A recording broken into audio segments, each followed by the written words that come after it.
Welcome to the DAFC Tough Talks podcast, and I'm here with the boy Matt. He's back. It's a streak of two. How you doing, Matt? Let me know what you're feeling. I'm very good, thank you. It's great to be back to back weeks. Can't complain. But yeah, very good, thank you. How are you? Ah, do you know what it is? Yeah, watching these Euros, it's just like, bro, it's the best feeling. We just watched probably the best group stage of all time in Euros history, bro. Let's be real. The winners, the goals, the storylines, it was crazy. So I'm feeling good.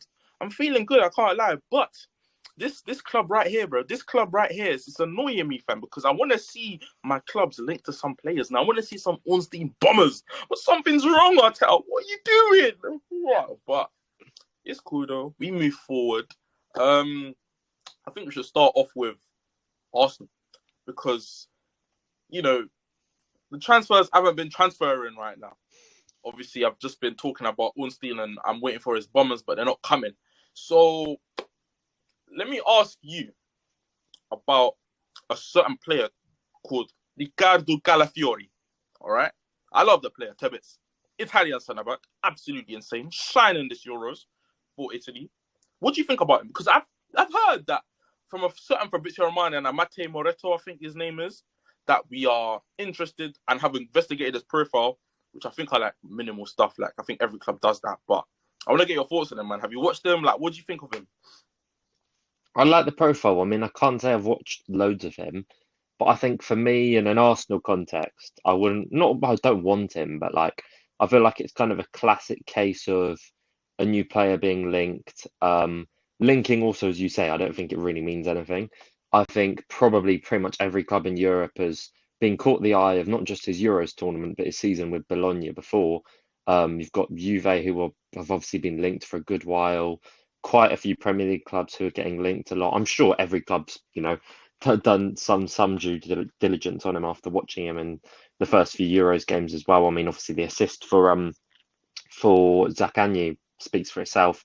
The ball carrying, he seems like a really good technical player. But I think for Arsenal, I think for me, in terms of the left back mold, it seems like we do still want that, I guess, that Hato type, um, where it's almost like can you have someone like a Ben White on the other side type of thing? For me personally, I'd love to have like an overlapper. Like I think that, as I said last time, I think that's like really important for me. But I think it does seem like we still do want that centre back, left back type of hybrid. For Calafiori, I think the only way it even becomes a 10% possibility is if Kivior goes. Um, I think, for one, Domino's would have to move, and for two, I don't really want it either. Like, I'm not going to complain if he joins. Don't get me wrong, and I love Italians. I've always had a big soft spot for Italy. Um, so having another would be nice. But I think profile wise, he's suited, but I don't know how quick he is. I don't know if he's someone you would want to shoehorn into left back just because he's got good ball playing abilities. And then as a left centre back, obviously it speaks for itself, Gabriel and Saliba. And as I say, of course, it would mean Kivior has to leave. And I think although Bologna resigned to the fact that they'll have to let him go most likely, there's a lot of clubs who are going to be in for him. So I'd imagine it won't be the cheapest transfer ever. But as I say, I think it all depends on Kivior. But for me personally, it's probably a bit of a non-story. Like I'm sure there's interest, but I think we're linked with a lot. But what about you? What do you think? You mentioned, you mentioned the goal that Zaccagni scored, last minute winner, and Calafiori's part in it. That drive, bro. Like, I just don't see it in many centre backs currently. What, like, his skill set, what he has. I think he's very complete in that sense that he can obviously carry the ball from centre back into midfield, kind of like a John Stones kind of thing, like the way John Stones goes into the midfield for City. So I do believe Calafiori is that guy, but at left back, obviously, I don't know how it will work there because, as you mentioned, Kyrgios would have to leave, and I've also thought about Zinchenko because I think if Zinchenko leaves, that does obviously give a space at left back. Obviously, we already have Kyrgios currently who can play left back, and then it would literally just be Kyrgios and Calafiori. So would that mean Kyrgios moves to left back as cover for Gabriel, and then Calafiori plays left back with Timber? Or because that's what I think. Because with Arteta, I think he wants to become this tactical chameleon where he can do any system he wants with a player that is like he can literally say, okay, we're gonna play a diamond now, and then he brings someone on. Okay, we're gonna play 2 at the back, 3 in the middle, 5 up front, and then we're gonna do, a 5 back. Like he wants to have each and every single tactic in his locker with the players that he's gonna have. So including Calafiori into the side as a centre back that can step into midfield, it's just even more of something that I know Arteta wants. So it will be. He's just so good, man. He's just so good. He gives you that Nesta Maldini vibe of the old days. Like, I never watched them, but when I see clips, it's like those guys had the hair. They had something called aura, bro. Like, it's mad. So yeah, I can't lie. I would love a Calafiori in this club because, boy, is he good. Boy, is he good. And then I want to ask you about one player, because he's been getting linked across the whole world right now. But his wages seem to be a bit of a problem. And, it looks like Barca can't really fund the move. Like, I don't think they can. But with Chelsea are looking at him as well, this player.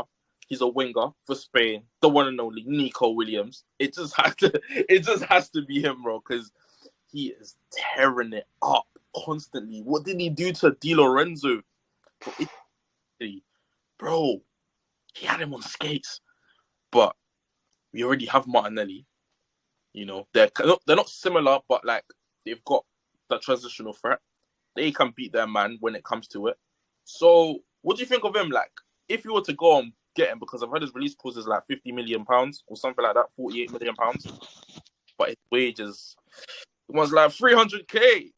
So what do you think of him? I think profile-wise, and a few of the people I've spoken to who rate him incredibly highly, I think I'd love to see it happen. I think there's probably, it makes sense. If we're after a winger, I think he's going to be top of most clubs who want a winger's list. But as you say, the wages, is that something which can be compromised on? Is it the 200k, 300k type of ballpark which people are talking about? Because, of course, we know with Arsenal, you've got a few players on 250, 260k, or a tiny bit more, but you'd be basically making him more or less the highest earner there and then, which would be quite something. Maybe second or third. I'm not entirely sure how much Erdogan's on or Saka's on at the minute. But yeah, in terms of the profile, I think he's invaluable in the modern game. I think an outlet. You look at Spain even, I feel like they've been quite one-dimensional, quite ball to feet in the past years. And there's nothing wrong with that because they're technically excellent and they've got such smart players who can play in the pockets and such. But when you have now Nico Williams of Bilbao and Lamine Yamal, 16-year-old of Barcelona, who are just absolutely tearing it up, but offer that dynamic threat in transition, decision-making, like on the counter, like it's so important.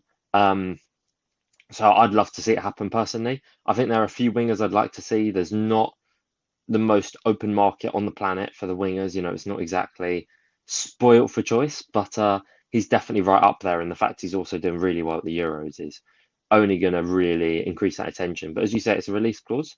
So we'll have to see with that one. I mean, Chelsea are linked with everyone on the planet. So that's you mentioning Chelsea in for him is an interesting one. But it would actually make sense for them, to be fair, because they do need a left midfielder, not another right midfielder. It's got about 16. But anyways, on topic, what's your opinion on him? You a big fan? You mentioned Chelsea there. Sorry, bro. They've got every single talent on planet Earth. Like, leave some for the rest of us, bro. And the thing is, 100% they are being sold to Strasbourg, or they're getting loaned there so they can raise their value, and they are not getting any minutes in that Chelsea squad, bro. They need to leave some for the rest of us, bro. Oh, man. Nico Williams is a baller, man. I would love him here. Honestly, I would love him here. Like, I think the optimal left wing that we could probably go for is Leao. I love the brother to bits. Like, that's my killie. That's my guy. Leao, if you're watching, my boy, yo, for real. But no, man, I just think Nico Williams is that opportunity that we can go for. He'll grow with us. Arteta, you know how he is with wingers. A Spanish player as well. Like, I think it's perfect, but I don't know about the wages, man, because I feel like it's gonna upset a few people that we respect and highly respect. So yeah, man, I would go for him. I don't know, but we'll see. We have to wait and see what Arteta thinks this July, because I feel like July's the month where things start going crazy. But we've had a bit of movement for players leaving, and it seems that Fulham want Smith Rowe. £40 million is what's quoted for what Arsenal want. Do you know what? £40 million? Do you take it? Do you take the money and let Smith Rowe go and develop somewhere else? I love Emil Smith Rowe. I love him. But if it's feeling slightly inevitable that he does go sooner rather than later, or this summer, or in general, then 40 million would be a fantastic price. And I think obviously when he first came through, you're almost looking at like an asset where you don't really put a price on him because he's special. Obviously, he's one of yours. He's doing great things in a tough time with adversity. But now I absolutely love him. But if Arteta doesn't think he's the guy for us long term, or he's not the player he wants to invest a lot of minutes into, obviously he's already been, a key fixture early days under Arteta. We remember that December game against Chelsea, and obviously that first season, some really memorable assists, some great play. Managed to stay fit the whole season as well, which looking back was a bit of a miracle because sadly he has struggled with I'm not sure if it's growing issues or what it is, but something Groin. along those lines. He had having groin injuries for like years upon years. Like, I think his whole academy. I think so. I don't know if it was just 2 years or his whole academy. I don't know, but he had groin issues for a long time. Then he got surgery, and yeah, it's been different after that. I don't know what's going on. Yeah, it's a bit unfortunate for him because some players you look back and think, how good could they have been without injuries? I mean, the biggest case in point is your Jack Wilshere type. Unbelievable assist, by the way, at Soccer Aid the other week. I had to bring that one up, but yeah, I think from an Arteta perspective, anyone he doesn't trust to play big minutes next season, which is completely fine because we've moved on as a club. We are only going to attract and play the elite of the elite, or the best of the best, or players who are the perfect profile or exactly what he wants mentally, physically, everything. Then, as fans, we can be sentimental, but you get 40 million for Emil Smith Rowe, and that's a lot of money, as much as it's painful to say. But that is probably a mere asking price. So if we did get 40, I think that'll be brilliant. And same for the likes of Eddie, Ramsdale, Nelson. If we can get, the fees touted around, which feels good to see because I'm so used to Arsenal being quite bullied with transfers, pay, I don't know, 20 odd million, 25 million, 10 million, 5 million, try get you on a free for players who have a use or are quite young. And it's good to see, hopefully, if we can turn that one direction. I think that's the one big thing which, no matter how good we've got or the level we're at currently, hasn't really improved. 100%, man, 100%. Because I think we do. That's a main big thing that in this club needs to be solved, is the selling. Because I've seen, obviously, City, they're a big club. They've got, an incredible, in terms of the structure of the club, they've got an incredible way of handling it. Obviously, apart from 115, you get, but obviously they sell their players for prices that are profitable. Like they get the money that they either want or more. Do you get? So it's something that we need to look towards, that kind of selling prices, because I think the highest we've ever sold a player for is 40 mil, 30 mil for Oxlade-Chamberlain, 30 something. Oxlade-Chamberlain, I believe. Yeah, Oxlade-Chamberlain. So we need to get better at that, because if we want to compete financially with other clubs, we need to get money in. So yeah, man, I can't lie, it's gonna be sad to see him go if he does leave, but that's football, man. But let's go over to the Euro round of 16, because it's time to get the hype going, because it starts very soon, not gonna lie. To the guys watching this, it's probably already started, bro. So let's get into it. Let's get into predicting, bro. First off, we've got Spain and Georgia. What are you thinking, bro? What? I- I'd love, I'd love to be a bit edgy here because Georgia, from the first game I watched them putting on the game of the tournament against Turkey, I've definitely just had a bit of a soft spot for them in this tournament to want them to just do really well. So seeing them beat Portugal 2-0, score that first goal, Kvaratskhelia, inside a minute and a half is amazing. And that, that performance from them, they've got the best game of the tournament in that first one, and arguably the performance of the tournament in the last one. So either way, I think they can be incredibly proud of themselves Tough, getting bro. out the group. Was it second or third? They got third, or I think they got I think second. it would have been second if Turkey had lost. I might be wrong there. Oh shoot, Turkey Something didn't. like that. Either way, Because yeah, they won 2-1. Yeah, what's his name scored the winner. What's his name? Uh, Yeah, Cenk Tosun, yeah, yeah, but yeah. do you think Georgia will win? But no, I wouldn't be against it. I hope Spain do really well because I feel like I don't know. I'm not I'm not the most tribalistic in international tournaments. Um, and I feel like Spain just play such lovely football. They have so many top players, so many likable players. Obviously, the young winger duo, as I mentioned, Morata, who I think is a heavily underrated player, Fabian Ruiz, who's a brilliant player, obviously Rodri, Pedri, who's a special player, Cucurella, who's been brilliant, and of course the defence and Unai Simon, who kept 2 clean sheets before Raya kept his clean sheet and was great against Albania. But I'll have to say Spain on this one. Yeah, yeah, yeah.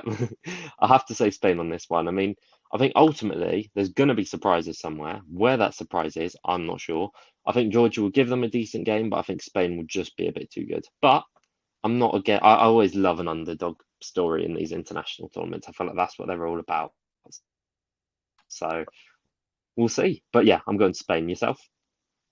Um, do you know what? I'm with you on Spain winning, but as well with Georgia being like like very good this tournament. I never expected them to be this good, bro. Because obviously I look at their attacking. They've got Maf Kvaratskhelia. Then they've got Mika Dwatsi. Mika, I can't say his name. That one I need to remember it because I know. Mika Tutse.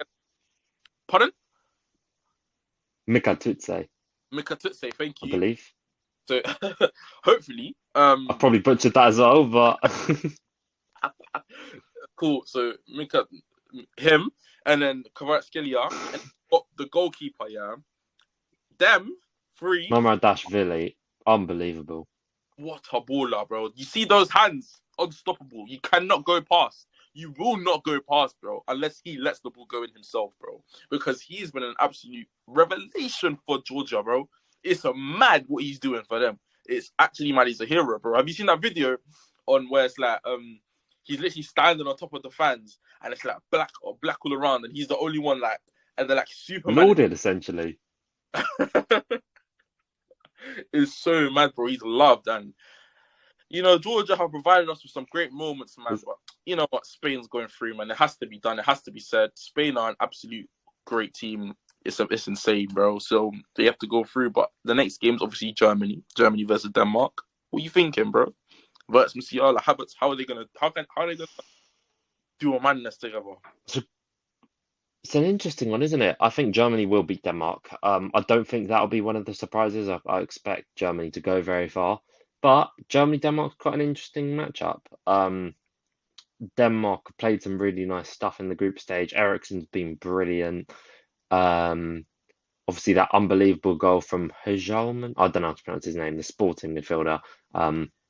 So yeah, they've played some nice stuff, but did nearly go out was maybe a bit harsh. Do you know they drew 0-0 in the last game, didn't they? Yeah, they I did. believe. Serbia. Yeah. Yeah, that was quite a tight game to be fair. But they drew 0-0 in that last game. The first game, they weren't the most inspiring. They scored that brilliant goal with Eriksen, which is one of my favourite goals this tournament. But I think Germany would just be a bit too good for them. I think Switzerland did such a good job on Germany, but I don't know how many nations have that ability to do that. Like the way they just compressed so high up and congested the pockets and just didn't allow Germany any sort of space was brilliant. Denmark could potentially do it. I believe they also play a back three, back five type. So maybe that's something they'll be able to do too. So it's quite an interesting matchup, but I do favour Germany. No, 100%. I'm with you on that as well because obviously the talent that Germany have is a bit, overpowering of what Denmark have. But we all know Denmark, the way they set up against teams, they're a very well drilled side, and that's what you see with a lot of these teams that are under 16. By the way, they're very well drilled sides. Like once their job is told to go and do, they do it to the 110%. Like, and when you come up against teams like England, for example, that genuinely have no structure to what they are doing, like that's when you get scared because that's the feeling. Sorry to digress, but that's the feeling I have with England. Like I don't see. There's no fear. Like if I'm a Slovakian fan or if I'm a Romanian fan, like I'm saying these countries because I personally I never expected them to get into the round of 16, and kudos to them. Congratulations, 100% respect. But if they were to come up against England right now, I'm fearful. Because they are well drilled. Those guys are drilled, and it's like, how are we going to break these men down when they've got 10, not even 10 men behind the ball, to be honest. Sometimes they've got 5 max, sometimes 6. But how will we get past that? With no runners, no pressers, bro, we're cooked. England are I'm more cooked. fearful for my eyes, to be fair. I don't want to watch another 90 minutes of just snooze. Mudwake and Xavi Simmons when they were at PSV. Well, we were talking about celebrations before, so that's a nice relevant. Yeah, you see, yeah, guys, we're talking about celebrations at a charity match. If you were to do a celebration at the Emirates, and I went and said I would just go to the corner flag because my name's Thierry. I just go to the corner flag and do the Henri celebration where he's just holding the corner flag, and now I've just thought of this celebration. Might have to change my mind still, Matt. Might have to change my mind. That's disrespectful. Yeah, just start sleeping. That's the question, actually. For anyone listening, if you'd score a goal at a charity match or any kind of game, just a normal goal, I'm not going to say a last minute goal, how would you celebrate? I want to hear it. Let us know, man. Let us know in the comments, man. And while you're there, you might as well like and subscribe. You might as well. You never know. But yeah, Denmark are going out sadly. Next game, Cristiano Ronaldo. That's what's going on. That's what's going on, bro. Because Cristiano Ronaldo's Portugal will be playing in the knockout stages against Slovenia, man. So the real question has to be who's going through. They start with an S. They end with an A. No way. Slovenia. I said Slovakia, didn't I?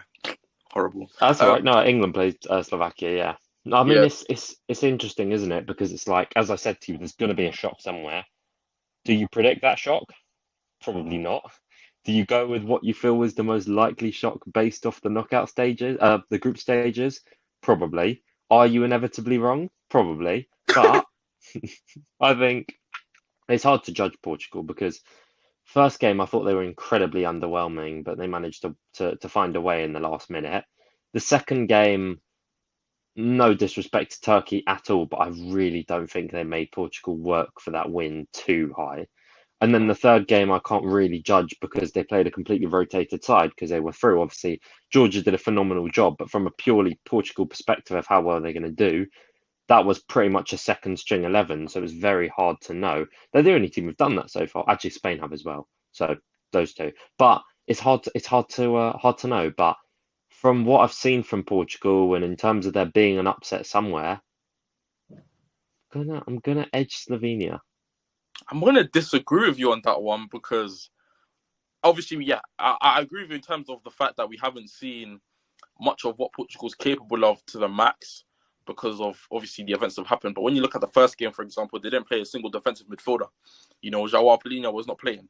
So obviously they lacked a lot of so they lacked someone who could break up play and anticipate where the ball's going to go and intercept, play and play the ball forward afterwards. They lacked that kind of instinctive, defender in the midfield. And then in the second game, you meant like Turkey literally gave the win to them. Like they obviously Turkey had they had the own goal, and then they just making so many mistakes, bro. It was crazy. So we brushed that game, and then the third game they didn't play their first team. So I do believe that once they get their proper 11 together with Paulinho, with Bruno Fernandes, with Bernardo Silva, with Vitinha, like imagine a double pivot of Vitinha and Paulinho, and then you've got Bruno Fernandes just spreading the passes through everywhere and anywhere, bro. Leao, Ronaldo, Bernardo Silva, or in my opinion, I don't think Bernardo Silva is okay. He can play in the wing, but you've literally got Neto there. Please use him, please. I just think he could like do so much football. Like he played beautifully against Georgia. I think he played so well, bro. But my upset is coming later. Like it's Interesting. I wouldn't say it's much of an upset, but nah, man, I've got Portugal going through on this one, man. Maybe you're a Messi fan. Maybe that's why. I might be. I mean, you know what's funny? I know you're a big Ronaldo fan. I used to be a huge Ronaldo fan, and then I just saw the light, and now I'm a big Messi fan. So I love both, by the way. But but yeah. But on to the next game. Oh yeah, on to the next game. Mbappe with the mask. Crazy. Against De Bruyne. Belgium. De Bruyne's Belgium, man. It's the biggest game I'd say in the round of 16, or in terms of on paper. This one's gonna be tough, man, because Belgium, they've been playing in the group stages. They've not been playing their best. So haven't France. You know, you've got Didier Deschamps trying to copy Gareth Southgate, bro. It's mad, bro. Like the what's the word? Pragmatic. The pragmatic football that I'm seeing, bro. You've got Kylian Mbappe, Ousmane Dembele at your disposal, and you're not dispatching teams. I don't understand it. How do you? Never mind that. They've not scored a single open play goal at the tournament of their own. Like what? It's a pen. That's one pen. A pen and an own goal. Come on now, man. But Belgium, on the other hand, have a striker that's not scoring goals at all. But Poor bloke. I feel sorry for him, man, because he's had like 10 shots on goal, like genuinely 10 shots on target, and he's genuinely not scoring. And he's had like 3 goals that have been offside as well, I think, or 4. It's mad. But what do you think? Who do you think is gonna win, bro? Because this one might be tough. It might be tough. I think France comfortably. The reason I say France comfortably, I've never really been a big France fan in terms of Deschamps and everything like that. Got to obviously back the boy William Saliba, but who's been fantastic by the way so far this tournament. But yeah, I think for me personally, I just think Belgium defensively are very vulnerable. I think they were pretty lucky not to lose the game against Ukraine. That Sudakov run and shot, Malinovsky had that corner direct, the brilliant block from Castagna. Like they had their chances. Belgium also had their chances. Lukaku had that 1-on-1 and fluffed it slightly. But I just think France defensively are a nation you look at, as pragmatic as France are, similar to England almost, as pragmatic as they are, you watch them play and you're like, I don't really see how they're going to concede. And granted, they've not played the best of nations. I mean, Netherlands are obviously a big nation in quotation marks. Actually, to be fair, that's quite unfair. Austria have been brilliant, probably a lot of people's pips to make the final, or at least the semi-final. Netherlands, as I say, bit of a mixed bag, but they are a big nation. But I don't see what teams can cause France too many problems, bar the elite of the elite. Just in terms of, from a defensive perspective, full stop. Outlet wise, you've obviously got Theo Hernandez, who's so quick. He's also played with a bit of a handbrake on this tournament, I feel like, or particularly in that first game. He's not been going forward as much. Obviously, you've got Saliba and Upamecano, who are incredibly quick, strong, aerially fantastic, ball playing, everything. So there's that too. And then you've got Jules Koundé off the right.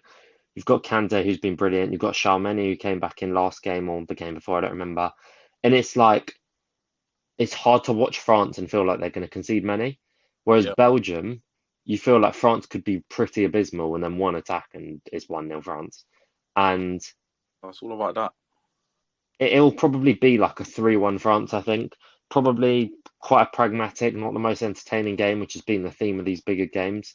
The Netherlands one, you can't really take much from because both teams were relatively happy to just cancel each other out. Obviously, a really nice goal from Xavi Simons, but unfortunately was chalked off. So I think I'd go with France.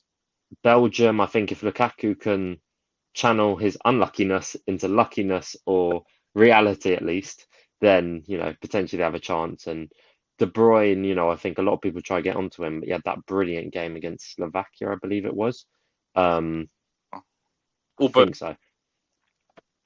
Yeah, in general, just such a top player. And whatever people want to say about him, you've got a player like that who's so good in transition as well, like decision making in transition, which I think is so important. So we'll have to see. But I do think France will just be too good. You know what it is? I agree with you, but do you know what? Don't you think that when the big teams match up with the big teams, it's gonna become more of a open game? Like it's gonna be more exciting. Do you think? Because you're not No, teams aren't facing, the low blocks anymore. Like it's gonna be. Do you not think it's gonna be a more open game and it's gonna be more exciting? I think teams just get too scared, if anything. So, like, obviously, the group stages is different. But if you take the group stages as an example, you had Italy, Spain, which wasn't too bad. Not like crazy entertaining, but it wasn't too bad. You had France, Netherlands, which was one of the worst games of the tournament. You had, can't remember too many of the other big matchups. I feel like there was one or two others. Mm.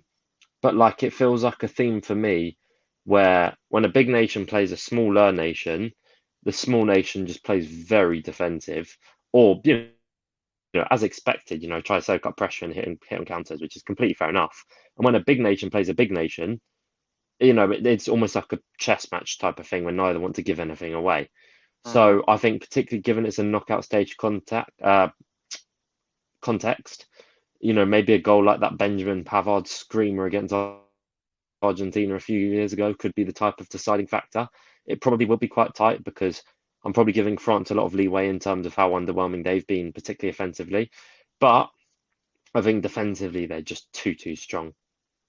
100%. No, I agree with you there. I agree with you there. And yeah, I guess we'll see. We'll go and see if it's more exciting. But France to go through is the main idea. So we can go with that. But here is my upset: Romania versus Netherlands. I've got Netherlands going out for this one. I do think Romania's gonna go through here.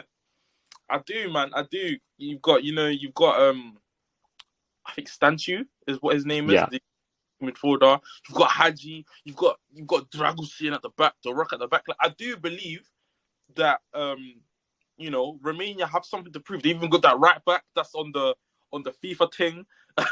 They've got the right back that's on the FIFA. That's the only reason why I know him. Like, come on same. now. I think his name's Ratu or Yep. something. That's it, man. He's a legend for my FIFA team. For the guys don't know, by the way, he's a legend. But yeah, man, like Romania, I think they've got fight, and in tournaments, international tournaments especially, you need that fight, that passion, that energy to constantly give. And maybe I'm doing Netherlands wrong, but I just believe Romania could do it.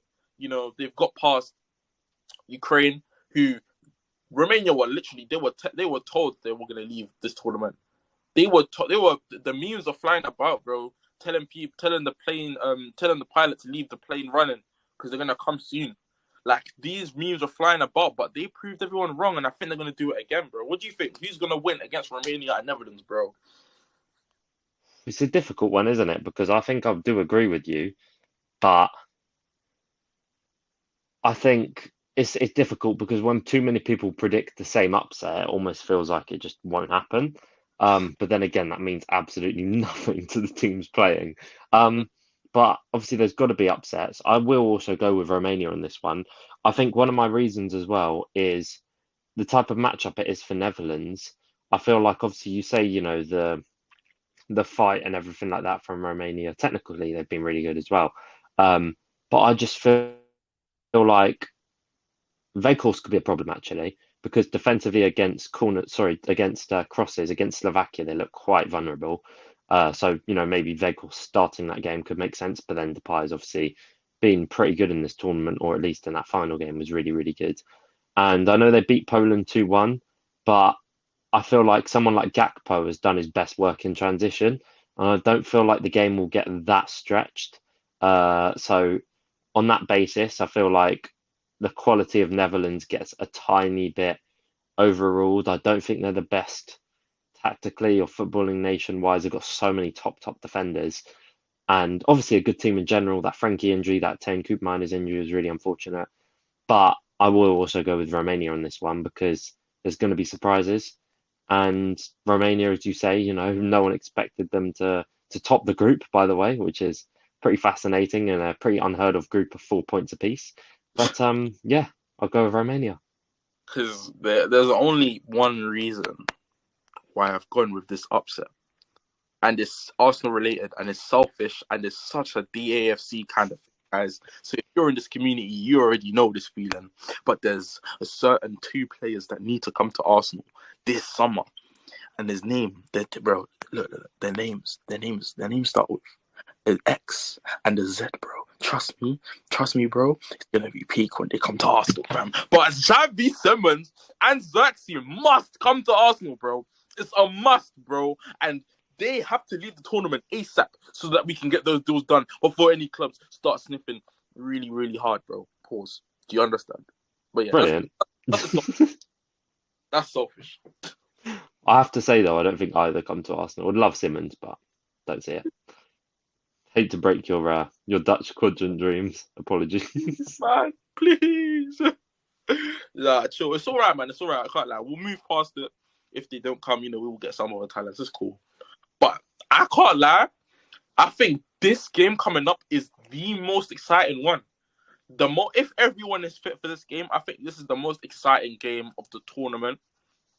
Not the tournament of the round of 16. Austria versus Turkey, man. Austria versus Turkey. You've got Turkey who've got incredible talents in Gula, in Yildiz, in Çalhanoğlu, who's an absolute baller. Not so much of a finish. Incredible. One of the best ball strikers I've ever seen, bro. He's a free kick specialist. He can shoot from anywhere. He's such a baller, man. Such a baller. And then, obviously, you've got Kadioglu, who's been... He's put himself out in the world this tournament. So, I think Turkey have got something. But then, when you look at Austria's rock and roll football, that Ragnick has got them playing, man. Man, that team is exciting. Like, the way they dealt with Netherlands, Sabitzer dropping the cheeky Cole Palmer. Like, I don't know, man. This one is a really tough one for me to predict, so I'll let you go first and just to see yours and probably nab your prediction. Going for an 8-0? No.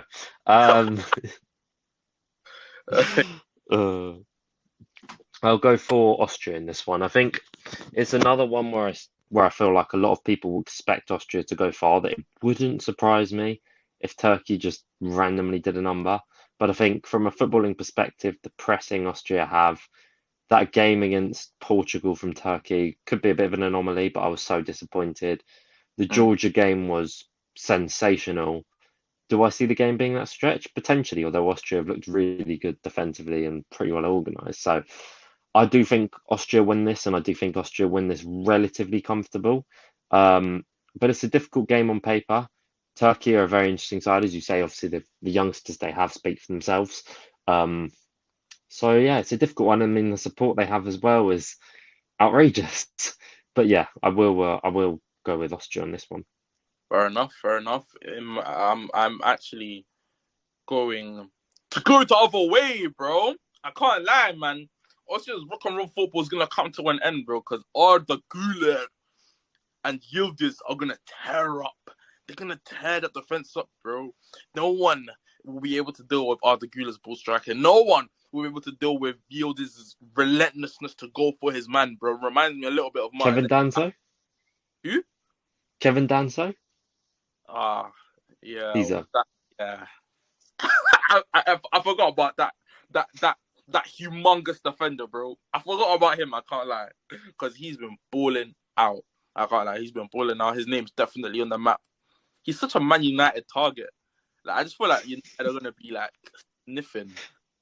Like, he's such a Man United. I don't know what it is. I just see Man United all over him. But ooh, I'd love him here if we want that profile because he's great. He was brilliant against us as well, and he's really a player. is he right-footed?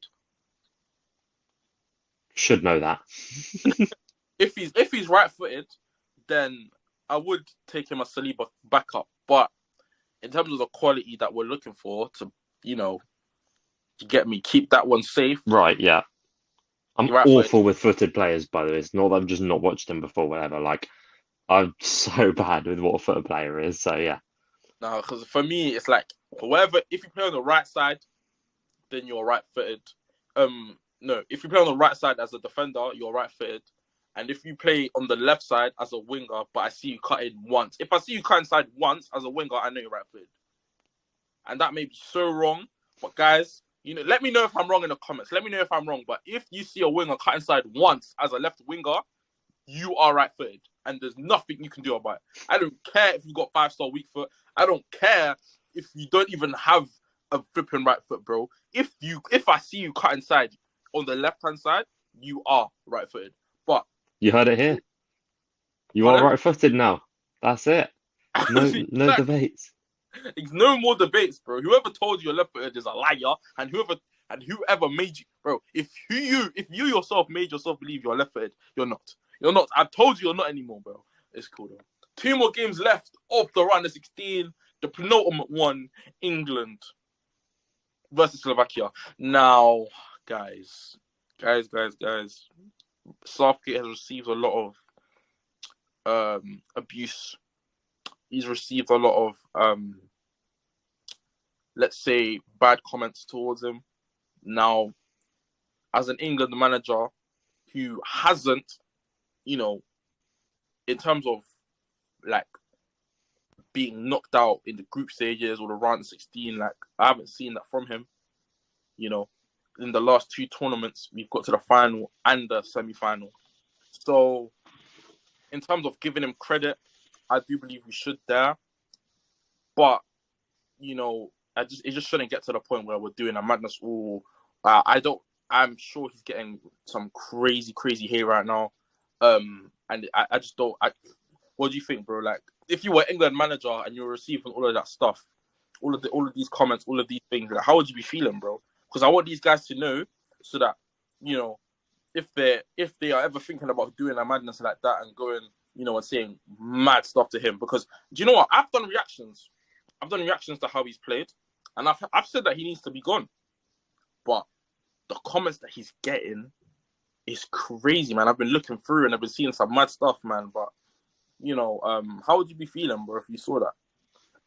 I think it's difficult because it was like what was said before the tournament started, that English players have kind of been advised to or decided to not really use social media during the tournament. And I think it's sad that during a tournament, everything like this is coming out.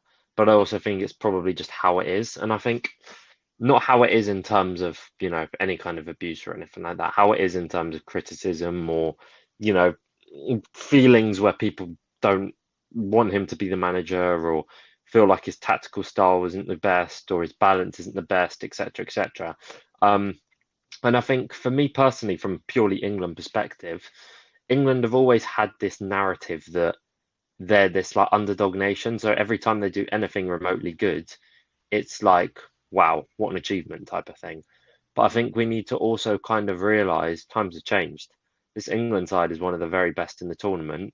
This is a ridiculously good squad. Ridiculously good. You could make a squad of players who have not gone and they could probably win some of the groups in this tournament. You have so many top players. You have Rashford, Grealish, Maddison. Obviously, Reece James is injured, but Ben White, the level of players which are not, let alone not getting a kick in at the tournament, who have not been taken, speaks volumes for the quality England have. And I think people don't want to see a golden generation, so to speak, wasted without being successful or without an enjoyment as well.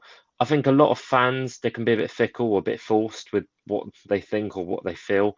Um, in terms of, for a good while, people wanted Southgate to stop prioritising favourites, and he's done that this tournament.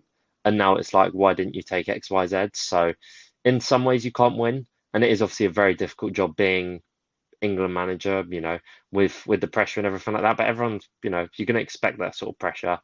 It's ultimately up to his side to deliver, and unfortunately, they haven't done that so far. Hopefully, they can turn that around. I don't overly see it personally. I'm sure they'll win this game, but I thought pretty much every game they played in the group they'd win comfortably enough. But maybe that's just the English arrogance. But not that I'm some big England fan either. But just expecting a team of that quality to beat the others in the group. But in terms of what would you say to him, or how he must be feeling? I don't really think he'd look too much into it. I don't think it would be his job to really be scrolling through social media a lot. I think when it's a player, it's different. But I Mm. feel like for him, the main thing is the media connections, the writing slightly being on the wall with this probably being his last tournament anyways, and just, hoping he can end on a high. But he himself, surely, whatever he says in the press, he'll know that what England have produced so far is far from, you know, that good. But at the same time, ultimately, it's a fine margins game. It's a game of winning. So if England were to go all the way in whatever way that is, then obviously narratives would be not particularly caring about how Southgate's done whatever. Because when he first came in, he was almost England's saviour, really struggling to do anything and then getting to the semi-final against Croatia. But as I say, England have consistently been at higher levels in the higher stages in the tournament recently, and it's time to acknowledge that England are a level of your France or whatever, or just below that, where they're one of the very best nations in the tournament. They're one of the favourites to win, and they need to act and play like it. Doesn't mean abuse is warranted, because abuse is never warranted. Um, but criticism, obviously, there's a big fine line between criticism and abuse. And, I think some of the tactical sides of things, the balance side of things, the personnel side of things, people aren't overly happy with, including myself. But that's football, that's opinions. And as I say, as long as you're not stepping the line, when you step the line, that's when it becomes a problem. But yeah. Yes, it's a tough situation for him, man. I hope he's doing good. But in terms of the game, together, and tough topic. You get it? Tough talks, tough topic. But yeah, I do believe that England have got the talent, like you said, and we will pull through with this one. And Slovakia will be getting knocked out, and I'm calling it from the day before or the day off. I don't know, man, but trust me, broskies, England is winning. They're going through to the quarterfinals. Matt, what do you think? Tell us, bro. Tell us. Yeah, I'd expect England to win, as I said with the other games. But I think balance is what's irritating me the most of the tournament. But then I also look at some of the gaps between the players, and I think it's almost impossible to do too much. Some of the profiling, I feel like it's just balance is more important than anything in football. And I feel like when you don't prioritize that, you almost get punished for it. And I feel like that's happened to England so far without them particularly being punished for it. But they top the group, whatever context you want to give. They've got an incredibly favourable draw, which obviously a lot of people have joked about on social media. And it's up to them to deliver, but at the same time, it's an international tournament. Things are not simple. No chance are they simple. So Slovakia, I think they'll edge through either 1 or 2-0, I think. Fair enough, fair enough. And the final game is going to be the one and only Switzerland versus Italia. Spaghetti Mafia. Hey, are we gonna see something special? Are we gonna see a rerun of the final of last season and the quarterfinals? Last Euro tournament in the quarterfinals. Who knows, man? Who knows? Are we gonna see Italy and England the rematch? What do you think, bro? Because I am sure that we will. I'm sure Italy will beat Switzerland, but I want to know what you think. Do you think England will be getting an Italy rematch in the quarterfinals? No. No. I'd What? love, I really like both nations. As I say, I've not got much tribalism when it comes to the actual tournament itself. Yeah. I've always had a massive soft spot for Italy. I really like Switzerland. That victory they got against France a few years ago at the Euros was pretty special. To see them knock them out on penalties, that last minute Seferovic goal, I believe it was, unbelievable comeback from the 3-1, the Pogba long shot. So honestly, one of the best games I've ever watched. The celebrations of like 5 celebrations, bro. Unreal. But yeah, I think what I saw from Switzerland against Germany shows they can be very dogged, which I don't think they'll need to be so much against Italy. I think Italy will try control the game, but in terms of, like a Wirtz or Musiala type of players, that's not really what Italy are going to be doing in terms of trying to be quick, fluid, thread it through the lines. They're probably more going to, try dictate the game. Um, and obviously play it to the outlets. So it'll be interesting to see if he starts now after that pretty memorable contribution, which is the only reason they're now through. And obviously Federico Chiesa, the best of him, is probably still yet to come in this tournament. But I think it's a really interesting game. It's probably the hardest game to call out of them all, I think, because Italy have been a bit of a mixed bag. Albania, I was very impressed with how they handled it after they went 1-0 down. Croatia, I thought was here and there.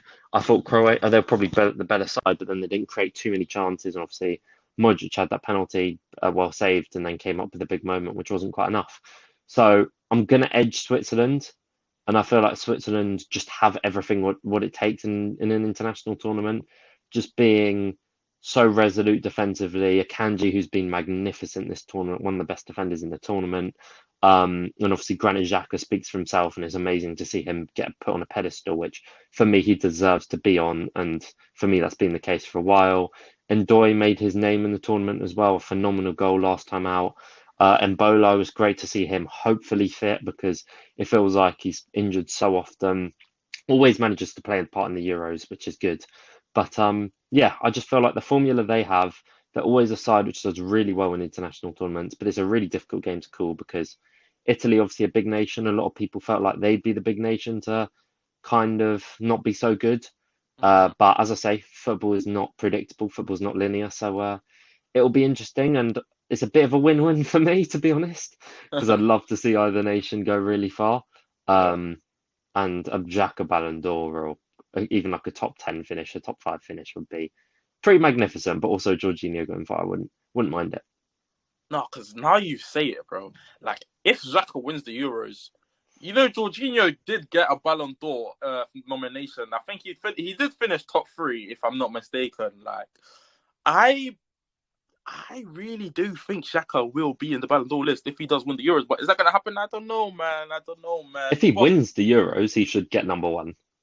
you think? 100%. You think he's been a key part of them going invincible in the Bundesliga, won the German or the DFB Pokal, I think it's called. And then if they'd won the Europa League final, fair enough. But to win a Euros with Switzerland, let me know what anyone who's listening thinks. Do you think if Xhaka, obviously it's a massive hypothetical here, right? But do you think if Xhaka won the Euros with Switzerland and was a key part of that, probably would be a player of the tournament, or at least in the team of the tournament if they did go that far? Do you think he has a tangible argument, or do you think he deserves to be a Ballon d'Or winner? Because I think, as much as I love Xhaka, you think about how difficult that is to win. Or obviously, he's not the sole person, but principle wise, even going to the semis or the final with Switzerland would be truly special, and would probably put him at least very high up. And if he's a key cog in that side, the appreciation he's getting, I don't. I think it's difficult to argue it. You could potentially argue Akanji in a similar type of bracket, but then he's nowhere near as important. Actually, yeah, no, you couldn't. But not in a disrespectful way, just because there's too many more important players for City. He's more of like an unsung hero, someone who just does a really good job wherever he's put at City. Whereas Switzerland, he's been phenomenal and one of the better players. But ultimately, question to pose: do you think if Switzerland managed to win the Euros and Jack is a key part of that, where does he rank in the Ballon d'Or? Let us know. Matt, bro. Get in the comments now, man. Tell us, bro, because I'm trying to see how you man are thinking. Because for me, yeah, I don't personally believe this because I just believe Vinicius Junior is gonna win the Ballon d'Or. He's already won it, to be honest, right now, and I just think he's like his importance in Madrid's campaign this season has been immense, bro. Losing one game, Real Madrid have lost one game, bro, this whole season, bro. So it's kind of, it's mad to me how Vinicius Junior is getting topped by Granit Xhaka, which I would love, to be honest, because Xhaka's obviously a player that I fell in love with last year. Each and every single year before that, we weren't best mates. So, yeah, man, I would love to see Xhaka win, man, because he proved me wrong, and it would be nice. But guys, we're coming to the end of the pod. We've done the predictions. You talked about Arsenal, like, it's looking good. It's looking good, bruv. As Costello says, it's looking good, bruv. But guys, it's been nice to talk to the one and only, the master, the person with a second appearance, the one and only, Matt. It's nice, bro. It's nice to talk to you, man. You've got some insane ball knowledge. I said it on the podcast episode beforehand, guys. If you haven't watched that podcast from beforehand, please go and watch. And if you haven't watched the podcast, the first episode that was released with Sol Campbell, go and watch that one as well. But Matt, lovely to have you today. Absolute pleasure as always, my friend. Thank you as well. And guys, it's looking like we're coming to the end again. It's been nice to talk to you guys. And hopefully more episodes to come because we only just getting started, boys. DAFC on top forever, my guys. Make sure to check out Striver. Make sure to subscribe. Make sure to like. Make sure to comment because, boys, we're coming for the world. Peace.